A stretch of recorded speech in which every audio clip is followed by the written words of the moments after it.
أهلا بكم ومرحبا في قناة محمد الإعلامي. وحشتوني جدا متابعي.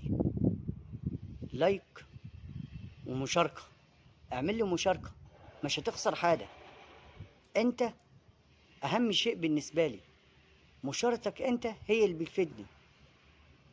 اشتراك في القناة هو اللي بيفيدني. أنا مستني اشتراكك، مش مستني حاجة تاني، ومستني متابعتك، ومستني اللايك بتاعك. عاوزك توصل الفيديو ده لأعلى لايك.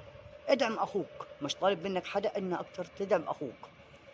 مش طالب منك حاجة أكتر من كده، طالب منك إن أنت تدعمني. يعني ده شيء بسيط جدا، طلب صغير طالبة منك إنك تعمل دعم لي. نبدأ أخبارنا على بركة الله من نادي الأهلي. اقترب رحيل المدير الفني لنادي الأهلي. المدير الفني الحالي للنادي الأهلي اقترب رحيله.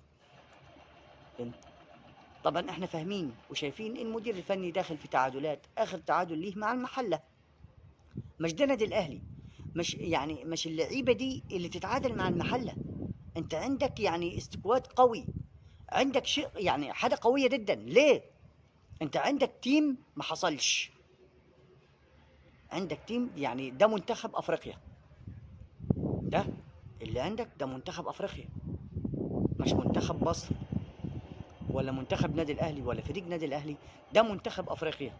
ازاي في منتخب افريقيا يتعادل مباراتين في الدوري حتى الان؟ يعني احنا عاوزين نفهم ازاي يتعادل مباراتين في الدوري، ازاي يتعادل 2-2 وازاي يتعادل 0-0. ايه هو خلاص نادي الاهلي للدرجه دي عاد بيتعادل في المباريات في بطوله الدوري العام؟ امال لما نلعب في افريقيا بنعمل ايه؟ مجلس اداره نادي الاهلي يعطي الفرصه، قد تكون نهايتها بنهايه مباراه الزمالك، الا اذا تحسنت النتائج وتحسنت الامور وتحسن اداء الفريق. اداء الفريق داخل الملعب، احنا عاوزين نشوف جمل تكتيكيه، عاوزين نشوف لعبه كوره، كوره جماليه اللي بيلعبها النادي الاهلي واللي متعود عليها النادي الاهلي. مش لعب عشوائي في ارض الملعب، مش شايفين حاجه ولا فاهمين حاجه.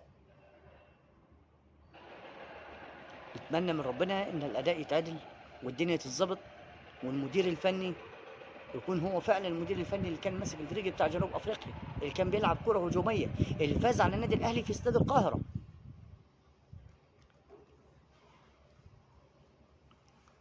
طيب اقتراب الكابتن سيد عبد الحفيظ، اقتراب الكابتن سيد عبد الحفيظ وعوده الكابتن سيد عبد الحفيظ الى نادي الاهلي، بس ليس في منصب مدير الكره، في منصب اخر. أنا انتظر الكابتن سيد عبد الحفيظ في مفاجأة منا إن شاء الله على ترشحه تحديدا بدل الكابتن حسام غالي. ده بالنسبة للكابتن سيد عبد الحفيظ. لايك وشير، أو لايك واشتراك، وصلي على النبي الزين صلى الله عليه وسلم. ده بالنسبة لأخبار نادي الأهلي. شكرا لكم، سلام عليكم.